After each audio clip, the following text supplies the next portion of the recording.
हमने अपने previous lecture में बात की थी परचेजिंग गुड्स एंड मटेरियल्स। जब हम गुड्स या मटेरियल्स परचेज कर रहे होते हैं तो हम जो है क्या क्या डॉक्यूमेंट्स, कौन से डॉक्यूमेंट्स जो हैं वो हम जनरेट कर रहे होते हैं, जिसमें हमारे पास परचेज रिक्विजिशन था, purchase order, delivery note, goods receive note.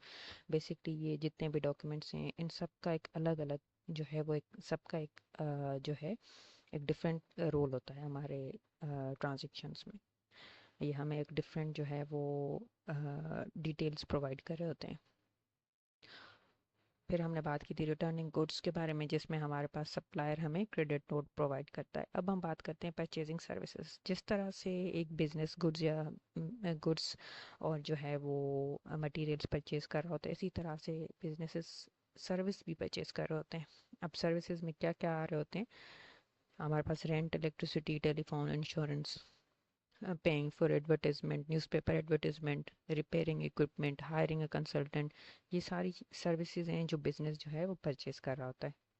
अब सम सर्विसेज आर रेगुलर और रिकरिंग। रिकरिंग का मतलब ये होता है ऐसी सर्विसेज जो हम बार बार परचेज करें, जैसे कि रेंट हो गया। ये एक ऐसी सर्विस है जो हम बार बार परचेज करें, यानी कि हर मंथ हम रेंट प्रोवाइड कर रहे होते हैं, रेंट की पेमेंट कर रहे होते हैं, यानी कि ये रेंट की जो सर्विस है वो ले रहे होते हैं। उसके अलावा इलेक्ट्रिसिटी भी हमें हमेशा चाहिए होती है।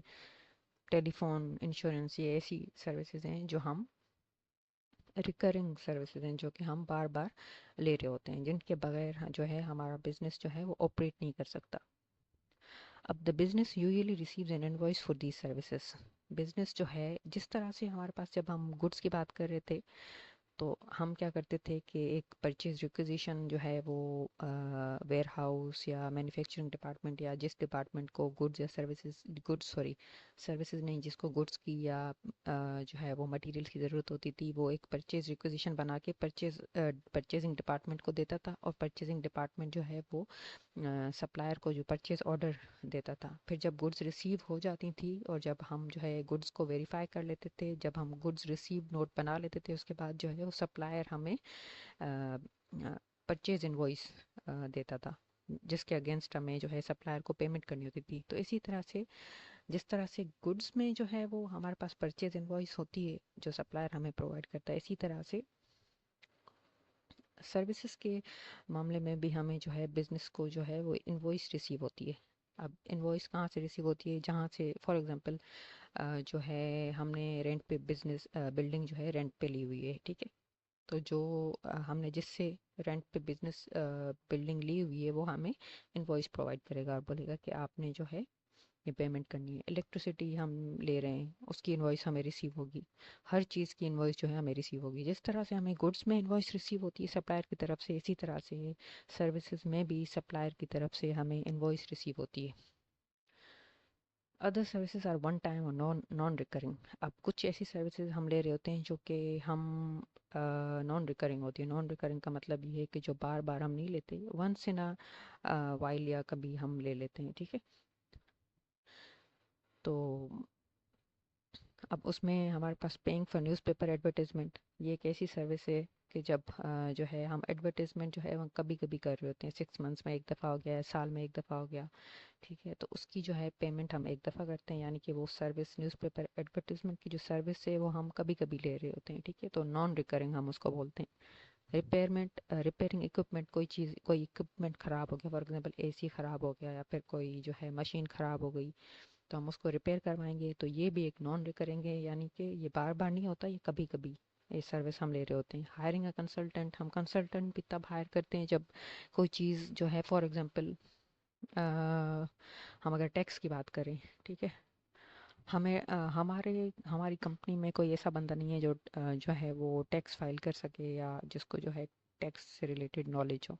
तो हम क्या करते हैं, कंसल्टेंट हायर करते हैं। टैक्स कंसल्टेंट हमने हायर कर लिया फॉर अ टाइम बिंग, यानी कि 1 महीने के लिए, 1 हफ्ते के लिए। हम उसको बोलेंगे कि आप हमारे बिहाफ पे जो है टैक्स रिटर्न फाइल करो। तो वो जो कंसल्टेंट हमने हायर किए वो भी नॉन रिकरिंग है, यानी कि ये बार बार हम नहीं करते, हम कभी कभी करते हैं। Before a service is provided the business should normally prepare a purchase order. जैसे हम गुड्स और मटेरियल्स जब हम परचेज कर रहे होते थे तो परचेजिंग डिपार्टमेंट जो है वो एक परचेज ऑर्डर बना के जो है सप्लायर को भेज रहा होता है, ठीक है। इसी तरह से हम अगर जब हम सर्विसेज भी ले रहे होते हैं तब भी हम जो है वो परचेज ऑर्डर बनाते हैं। When the invoice is received, the accounting department checks if the amount charged is reasonable, especially for regular services. अब जब इनवॉइस हमें सप्लायर प्रोवाइड करता है, यानी कि जिससे हमने फॉर एग्जांपल इलेक्ट्रिसिटी हमने ली है, ठीक है, वो जब हमें इनवॉइस भेजेंगे तो अकाउंटिंग डिपार्टमेंट का काम क्या है कि वो चेक करेगा कि जो अमाउंट उन्होंने इनवॉइस में मेंशन की है वो क्या सही है, यानी कि वो रीज़नेबल है या नहीं है। स्पेशली रेगुलर सर्विसेज जो हम रेंट हो गया, इलेक्ट्रिसिटी हो गया, ये सब चीज़ें जब ले रहे होते हैं तो अकाउंटिंग डिपार्टमेंट का काम ये होता है कि वो अमाउंट को चेक करता है कि क्या जो अमाउंट उन्होंने इनवॉइस में मेंशन किया है वो रीज़नेबल है या नहीं, the services was properly ordered and received. दूसरी बात ये चेक करेगा कि ये सर्विस हमने रिसीव भी की है या नहीं की। जब ये सारी चीज़ें after these checks the invoice is recorded in the accounting records and prepared for payment. जब ये सारी चीज़ें चेक हो जाती हैं और अगर इनवॉइस जो है वो करेक्ट होती है तो हम क्या करते हैं कि हम जो है उसको अकाउंटिंग रिकॉर्ड्स में उसको यानी कि उस इनवॉइस को हम रिकॉर्ड करते हैं और हम जो है वो पेमेंट करते हैं। अब हम बात करते हैं सेल्स, ठीक है।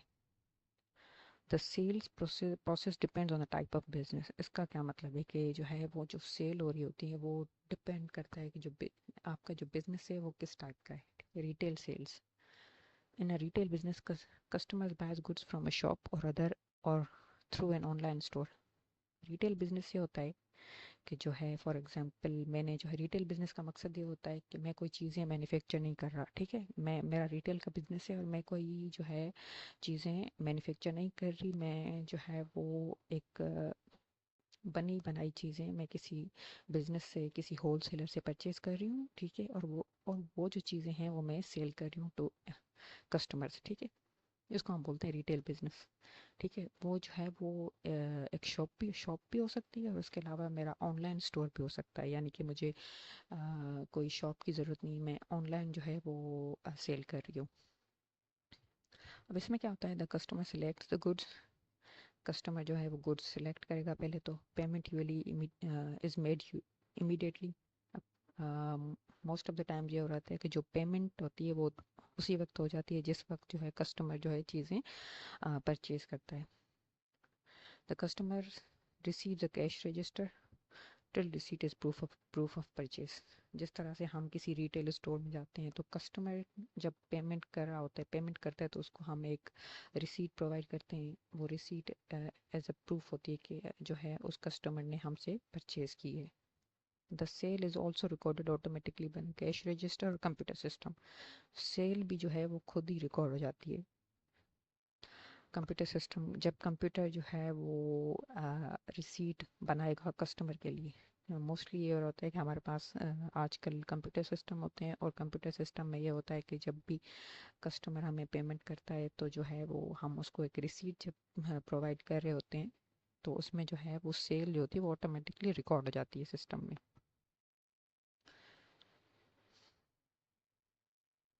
अब बिजनेस टू बिजनेस सेल्स भी होती हैं, जिस तरह से रिटेल सेल्स में क्या हो रहा था, रिटेल बिजनेस क्या करता है कि वो एक होलसेल से यानी कि एक होलसेलर से गुड्स जो है वो परचेज करता है, फिर वो कस्टमर्स को सेल करता है, ठीक है। इसको हम बोलते हैं रिटेल बिजनेस, ठीक है। अब एक होता है रिटेल बिजनेस या रिटेल सेल्स, इसको हम बोलते हैं retail sales. Business to business sales क्या होती हैं, बी टू बी सेल्स, हम उसको बी टू बी सेल्स भी बोलते हैं। वो क्या होती है कि एक बिजनेस दूसरे बिजनेस को सेल कर रहा होता है, यानी कि मैं एक बिजनेस हूँ और एक और बिजनेस है जिसको मैं सेल कर रही हूँ। when one business sells to another business the process is slightly different। अब इसमें जो प्रोसेस होता है डॉक्यूमेंट्स का या जो रिकॉर्ड करने का प्रोसेस होता है वो डिफरेंट होता है। Sales order, the customer places an order often with the help of sales representative, ठीक है।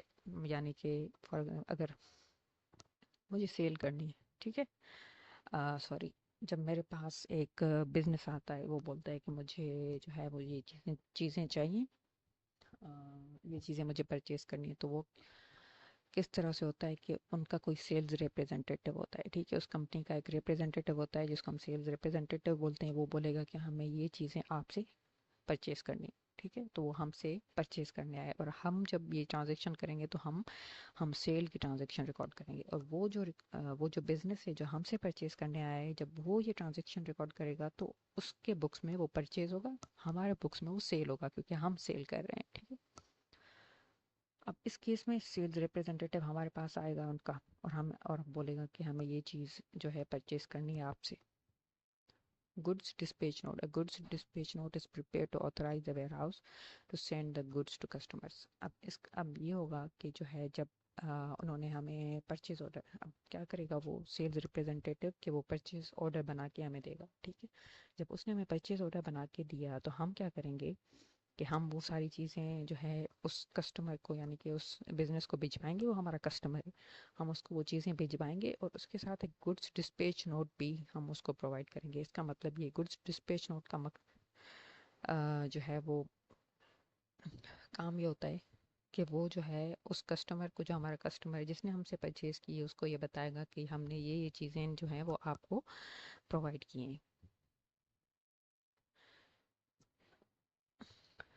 जिस तरह से हम बात कर रहे थे मटेरियल्स परचेज करने की, तो उसमें भी हमारे पास गुड्स डिस्पैच नोट था जो हमें सप्लायर प्रोवाइड कर रहा था। उस केस में हम परचेज कर रहे थे और जो सप्लायर है वो सेल कर रहा था हमें, ठीक है। इस केस में जो है हम सेल कर रहे हैं और जो है एक कस्टमर है जो हमारे पास परचेज करने आया हुआ है हमारे पास। तो इस केस में जो भी सप्लायर होता है, goods dispatch note supplier provide करता है। अगर इस केस में सप्लायर हम हैं, क्योंकि हम सेल कर रहे हैं तो हम सप्लायर हैं, तो इस वजह से गुड्स डिस्पैच नोट भी हम प्रोवाइड करेंगे। हमने गुड्स भी भेजी कस्टमर को, उसके अलावा उसके साथ जो है गुड्स डिस्पैच नोट भी हमने उसको भेजा। अब बारी है सेल्स इनवॉइस। अब क्या होगा कि जब हमने कस्टमर को जो है गुड्स भेज दी, हमने गुड्स डिस्पैच नोट भी भेज दिया, उसके बाद हम एक जैसे गुड्स मटेरियल्स के केस में हमारे पास, परचेजिंग के केस में ये था कि जो है वो जो सप्लायर था हमें इनवॉइस भेज रहा था, ठीक है। हम उसको कहते थे परचेज इनवॉइस, क्योंकि हमने परचेज की थी, उससे रिलेटेड उसके अगेंस्ट हमें एक इनवॉइस रिसीव हुई, तो हम उसको कह रहे थे परचेज इनवॉइस। और इस केस में जो है सेल्स इनवॉइस हम इसलिए कह रहे हैं क्योंकि हम सेल कर रहे हैं, ठीक है। हम सेल कर रहे हैं तो हम इसको सेल्स इनवॉइस बोलेंगे। अगर हम परचेज कर रहे होते, अगर मैं किसी और से कोई सामान परचेज कर रही होती तो मैं बोलती परचेज इनवॉइस, लेकिन इस केस में क्योंकि हमने सेल की है किसी को तो हम सेल इनवॉइस उसको बोलेंगे। तो अकाउंटिंग डिपार्टमेंट क्या करता है कि जब गुड्स डिस्पैच नोट और गुड्स जो है वो कस्टमर को बेच देता है, उसके बाद वो सेल्स इनवॉइस भेजता है। Accounting department prepares and sends a sales invoice to the customer. Customer को वो सेल्स इनवॉइस भेजेगा, उसके बाद क्या करेगा, सेल को रिकॉर्ड करेगा। तो इनवॉइस इज रिकॉर्डेड। जब इनवॉइस वो भेज देगा कस्टमर को, तो वो उस इनवॉइस को अपने जो है सेल्स में भी, अपने सेल्स डे बुक में रिकॉर्ड करेगा। और उसके बाद वो रिसीवेबल्स लेजर में भी रिकॉर्ड करेगा। रिसीवेबल लेजर्स में हमने क्यों रिकॉर्ड किया है, क्योंकि हम रिसीवेबल लेजर्स में तब रिकॉर्ड करते हैं जब ऐसी कोई सेल हुई हो जिसके अगेंस्ट जो है हमें हमें अभी तक जो है पैसे रिसीव नहीं हुए, ठीक है। तो उस केस में क्या होगा कि रिसीवेबल जो है हमारा क्रिएट हो जाता है। ये हम अपने प्रीवियस लेक्चर्स में डिस्कस कर चुके हैं कि जब हम किसी कस्टमर को पेमेंट करते हैं, उसके अगेंस्ट अगर अगर हम किसी कस्टमर को जो है वो सेल करते हैं, उसके अगेंस्ट जब हमारे पास जो है वो कस्टमर हमें पेमेंट नहीं करता और वो कहता है कि मैं बाद में पेमेंट करूँगा, तो उसको हम बोलते हैं क्रेडिट सेल्स। और क्रेडिट सेल्स जो है वो इस तरह से रिकॉर्ड होती हैं कि हमारे पास एक रिसीवेबल्स क्रिएट होता है, जिसका हम, जो हमारा एसेट होता है बेसिकली। ये रिसीवेबल का मतलब ये है कि हमने जो है उस कस्टमर से आ, पैसे रिसीव करने हैं, ठीक है। तो ये हमारा रिसीवेबल है। और उसके अगेंस्ट हमारे पास, आपको याद होगा कि डबल एंट्री हम इस तरह से बनाते थे कि जब जब भी क्रेडिट सेल हो रही होती तो हम डेबिट करते हैं रिसीवेबल और क्रेडिट करते हैं हम सेल्स, ठीक है। तो ये इनवॉइस बनाई हमने, अकाउंटिंग डिपार्टमेंट ने जो है इनवॉइस बनाई, कस्टमर को भेजी, फिर जो है उस सेल को रिकॉर्ड किया। उसके बाद statement of account the business में से, अब जिस तरह से हम परचेज, जब हम मटेरियल्स परचेज कर रहे थे तब हम क्या कहते थे कि सप्लायर ने हमें स्टेटमेंट ऑफ अकाउंट भेजी है, ठीक है। अब इस केस में हम ही क्योंकि सप्लायर हैं तो हम स्टेटमेंट ऑफ अकाउंट भेजेंगे कस्टमर को, ठीक है। उसमें क्या लिखा होगा, उसमें सारी चीज़ें लिखी होंगी, उस कस्टमर ने हमसे जो है कितनी जो है सेल्स, हम हमसे कितनी परचेजेस की हैं, ठीक है। और उसके अगेंस्ट उसने उसने कितनी पेमेंट की है, और जो है कितनी जो है पेमेंट वो आउटस्टैंडिंग है। ठीक है, स्टेटमेंट ऑफ अकाउंट भेजने का मकसद यह होता है कि वो सिर्फ हमारी रीसेंट ट्रांजैक्शन नहीं बल्कि आज तक उस जो है कस्टमर के साथ हमारी जितनी भी डीलिंग्स और ट्रांजैक्शंस हो चुकी हैं उन सबको रिकॉर्ड करता है, उन सबको जो है वो दिखाता है। और ये दिखाता है कि उसके अगेंस्ट उस कस्टमर ने हमें किन किन ट्रांजैक्शंस की जो है वो पेमेंट कर दी है, और किन ट्रांजैक्शंस की जो पेमेंट और कितनी अमाउंट जो है वो आउटस्टैंडिंग है। उसके बाद रेमिटेंस एडवाइस। अब रेमिटेंस एडवाइस हमेशा जो है वो कस्टमर पे करता है, यानी कि परचेजिंग, जब हम गुड्स मटेरियल्स परचेज कर रहे थे तो हम क्या करते थे कि जब हम पेमेंट करते थे तो हम उसके साथ रेमिटेंस एडवाइस भेजते थे। इस केस में हम सप्लायर हैं और कस्टमर हमें पेमेंट कर रहा है, तो कस्टमर जब पेमेंट करेगा तो उसके साथ रेमिटेंस एडवाइस भी भेजेगा। When the customer makes a payment, they may send a remittance advice explaining which invoice or invoices have been paid. अब remittance advice का मकसद ये है कि जब कस्टमर हमें पेमेंट करेगा तो हमें ये बताएगा कि ये जो मैं पेमेंट कर रहा हूँ ये किस इन्वॉइस से रिलेटेड है। क्योंकि हम एक कस्टमर के साथ सिर्फ एक ट्रांजैक्शन नहीं करते, हम जो है हमारी उसके साथ काफ़ी ट्रांजेक्शन हो चुकी होती हैं। फॉर एग्जांपल हो सकता है हम एक साल से उस कस्टमर को जो है वो सेल्स कर रहे हैं। ठीक है, तो एक साल से जब हम सेल्स कर रहे हैं तो बहुत सारी ट्रांजेक्शन्स हुई होंगी। ठीक है, बहुत सारी सेल्स इनवॉइसेस हमने उसको भेजी होंगी। तो अब हम कस्टमर रेमिटेंस एडवाइस के थ्रू हमें ये बताना चाह रहा है कि ये जो पेमेंट मैंने अभी की है ये किस इनवॉइस रिलेटेड है, ये जो अभी हमने रीसेंट ट्रांजेक्शन की है उससे रिलेटेड है, या प्रीवियस मंथ जो हमने ट्रांजेक्शन की थी, जो प्रीवियस मंथ जो हमने आपसे परचेजेस की थी उससे रिलेटेड है, या उससे पहले की है। यानी कि बेसिकली वो ये बता रहा होता है कि ये जो मैंने पेमेंट की है ये इस इनवॉइस से जो से रिलेटेड जो है पेमेंट की है हमने, ताकि हमें पता हो कि ये पेमेंट किस इनवॉइस की पेमेंट है, कौन सी जो है इनवॉइस की पेमेंट है। अब सेम रिटर्निंग गुड्स, अब जब हम परचेजेस के केस में हमारे पास ये होता था कि हमने परचेजेस की, हमने देखा कि गुड्स फॉल्टी हैं तो हमने सप्लायर को रिटर्न की थी गुड्स। उसके केस में सप्लायर ने हमें क्रेडिट नोट दिया था। इस केस में भी यही है कि जब हमने सेल्स की और कस्टमर ने नोटिस किया कि जो है वो कुछ डैमेज्ड हैं या फॉल्टी गुड्स हैं, तो उसने हमें गुड्स वापस की। जब वो वापस करेगा तो हम क्या करेंगे, हम क्रेडिट नोट इशू करेंगे। ठीक है, और वो क्रेडिट नोट जो है, जो हमने पहले उस कस्टमर को जो इनवॉइस हमने जो सेल इनवॉइस भेजी है उसके अगेंस्ट होगा ये क्रेडिट नोट। क्रेडिट नोट उस जो सेल्स इनवॉइस की जो अमाउंट है उसको कम कर देगा। जिस तरह से ये परचेजेस के केस में जो है परचेज इनवॉइस की अमाउंट को कम करता था, इस केस में ये जो क्रेडिट नोट जो है वो सेल्स इनवॉइस की अमाउंट को कम करेगा, यानी कि अब जो कस्टमर है वो हमें कम पेमेंट करेगा। इसी तरह से हमारे पास होते हैं paying employees. Large organizations will have wages and salaries department which is responsible for calculating amounts owing and dealing with employees who leave and with the new joiners. Sometimes the payment are same week or month, sometimes they depend on time records. In both the cases, employees will receive a wage or salary slip showing their pay and any deductions for tax etc. अब जिस तरह से हमारे पास हम purchases की बात की, हमने सेल्स की बात की, जब हम परचेज करते हैं तो काफ़ी सारे डॉक्यूमेंट्स जनरेट होते हैं, जब हम सेल करते हैं तो काफ़ी सारे डॉक्यूमेंट्स जनरेट होते हैं। इसी तरह से हम जब अपने एम्प्लॉयज़ को पेमेंट करते हैं तो उससे रिलेटेड भी काफ़ी सारे जो है वो इन्वॉइसेस, काफ़ी सारे सॉरी जो डॉक्यूमेंट्स हैं वो जनरेट हो रहे होते हैं। अब जब हम एम्प्लॉयज़ को पेमेंट करते हैं तो उसके अगेंस्ट हमारे पास क्या जो है वो डॉक्यूमेंट्स जनरेट होते हैं। Receive a salary slip. ठीक है, जब हम एम्प्लॉयज़ को पेमेंट करेंगे तो एम्प्लॉयज़ को जो है वो एक सैलरी स्लिप हम प्रोवाइड करेंगे। ठीक है, ये सैलरी स्लिप एक डॉक्यूमेंट है। ये सैलरी स्लिप का जो डॉक्यूमेंट है तब जनरेट होता है जब हम अपने एम्प्लॉयज़ को पेमेंट करते हैं। ये बाकी जो है वो अमाउंट्स जो है वो हम उतनी पे करेंगे जितनी की जो है वो अकाउंटिंग डिपार्टमेंट जो है वो हमें डिटेल्स प्रोवाइड करेगा। उसके अलावा purchase of non current assets, जब हम नॉन करंट एसेट्स परचेज करते हैं तो उस वक्त भी हमें जो है काफ़ी सारे डॉक्यूमेंट्स जो हैं वो जनरेट होते हैं। किस तरह से, business sometimes buy non current assets.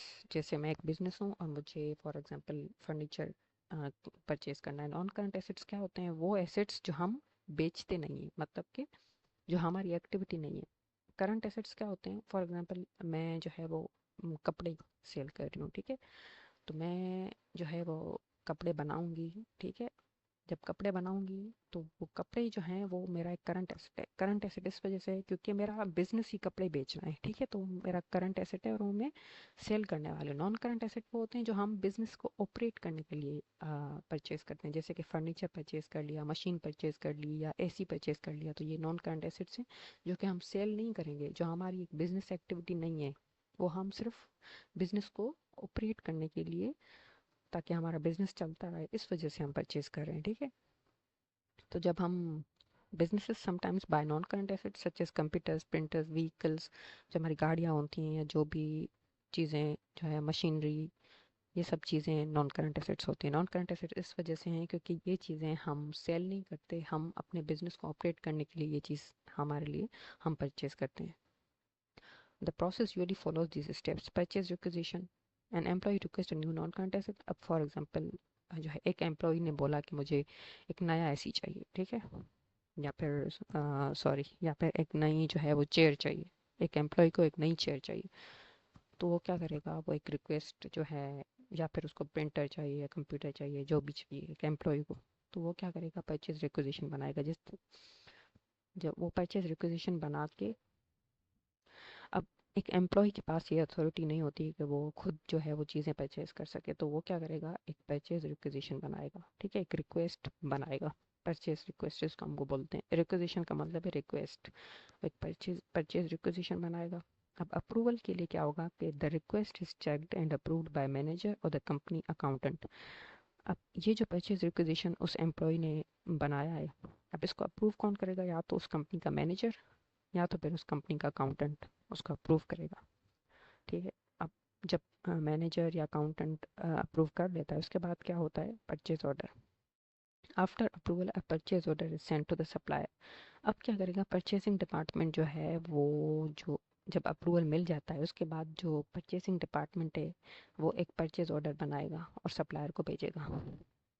Receiving the asset. अब क्या होगा कि जब when the asset is delivered, जब सप्लायर ने हमें एसेट जो है वो डिलीवर कर दिया है, the business checks that it has been received and is working properly. अब बिजनेस का काम क्या है कि वो चेक करेगा कि जो एसेट रिसीव हुआ है वो क्या प्रॉपर्ली काम कर रहा है। उसके बाद क्या होगा कि जब आ, अब क्या होगा कि बिजनेस जो है वो, सप्लायर जो है वो हमें इनवॉइस भेजेगा, ठीक है। सप्लायर ने हमें एसेट भेज दिया, हमने चेक किया कि वो एसेट सही चल रहा है या नहीं चल रहा, वो प्रॉपरली वर्क कर रहा है या नहीं कर रहा। उसके बाद क्या होगा कि सप्लायर जो है वो हमें इनवॉइस भेजेगा, ठीक है। उसके बाद हम क्या करेंगे?